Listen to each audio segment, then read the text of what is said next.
இன்றைய கதை பிரியா கல்யாணராமன் அவர்கள் எழுதிய கருங்கண்ணி பிள்ளையார் என்ற கதையை தான் நாம் பார்க்க போகிறோம். நந்தவனம் என்று சொல்லப்படக்கூடிய ஒரு இடம். அங்கு ஒரு 4-5 நந்தியாவட்டை மரங்கள் மட்டுமே இருந்தன. அதில் வேம்பு பூ பறித்து கொண்டிருந்தான். 8 வயது பையன்.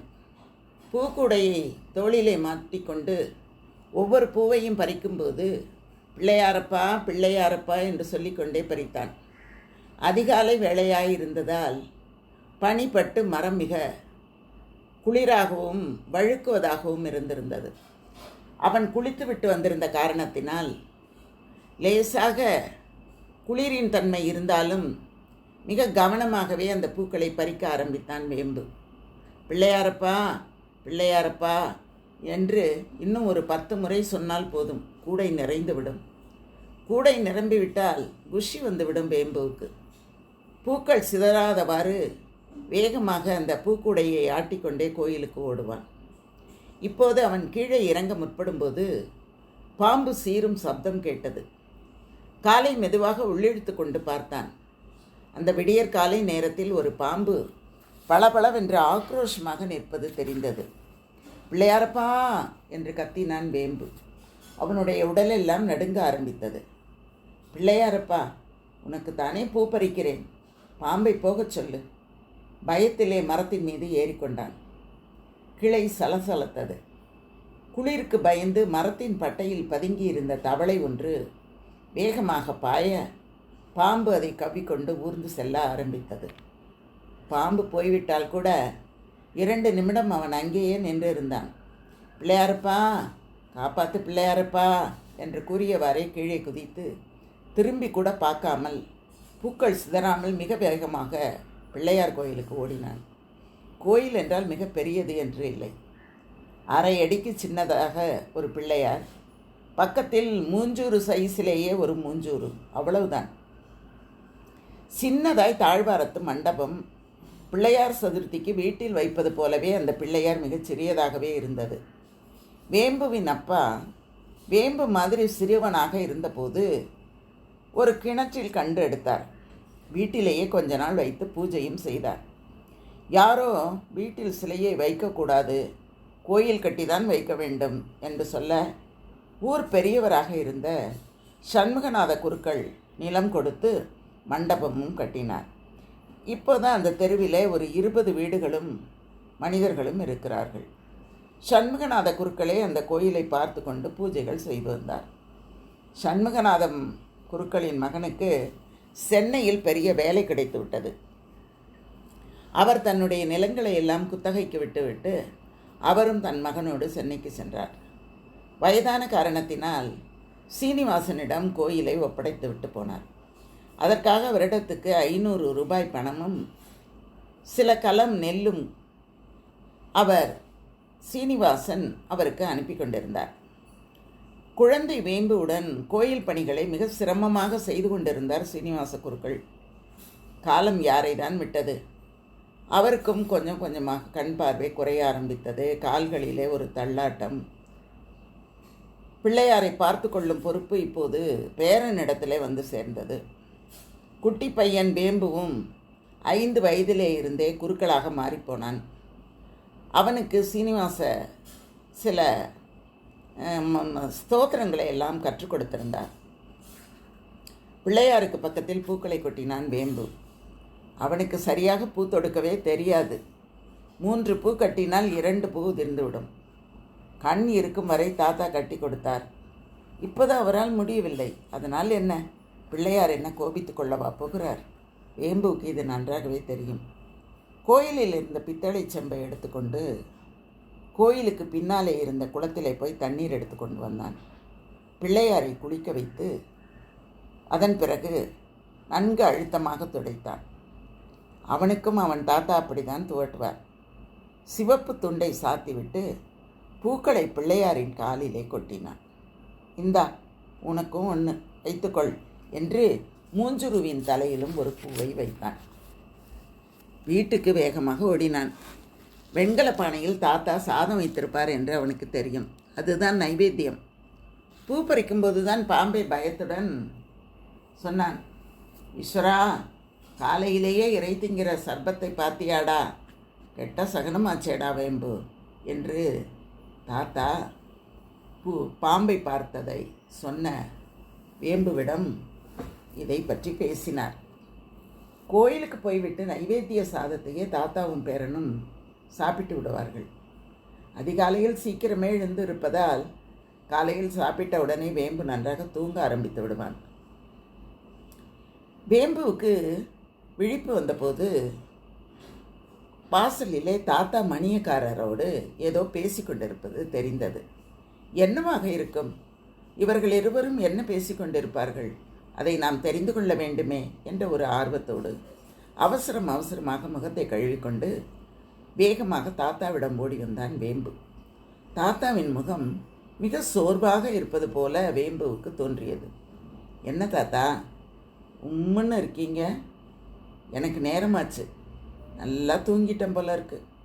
போய் குளிச்சுட்டு பிள்ளையாருக்கு விளக்கு போட்டுட்டு வந்துடுறேன் என்று அவன் சொன்னபோது அவனுடைய தாத்தா வேம்புவை இறுக கட்டி கொண்டு, நாம் ஊரை விட்டே போகணுண்டா வேம்பு என்று சொன்னார். சும்மா இருங்க குறுக்களையா, பேரன்கிட்ட இப்படி சொன்னால் எப்படிங்க? எல்லாம் நல்லதுக்கு தான்.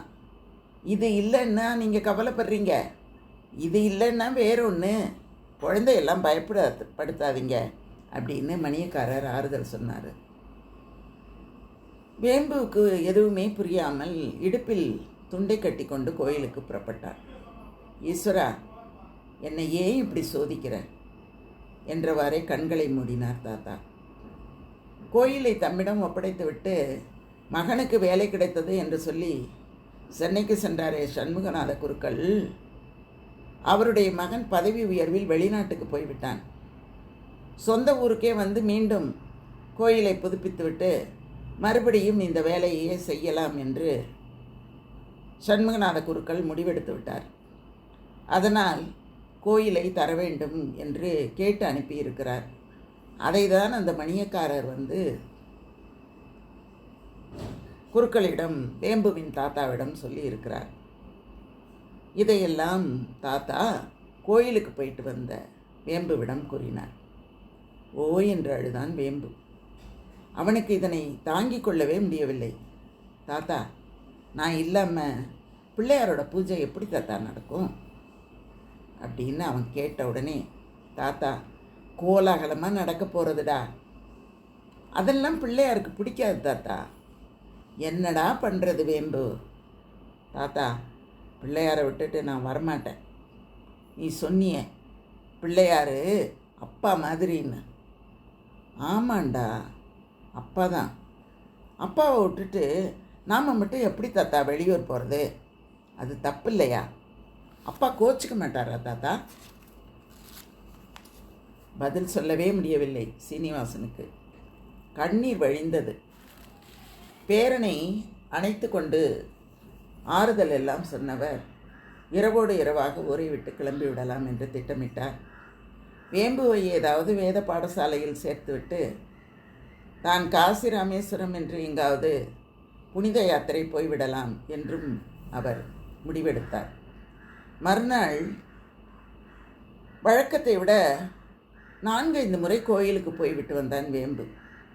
நந்தியாவட்டை மரத்தடியில் ரொம்ப நேரம் நின்று கொண்டிருந்தான்.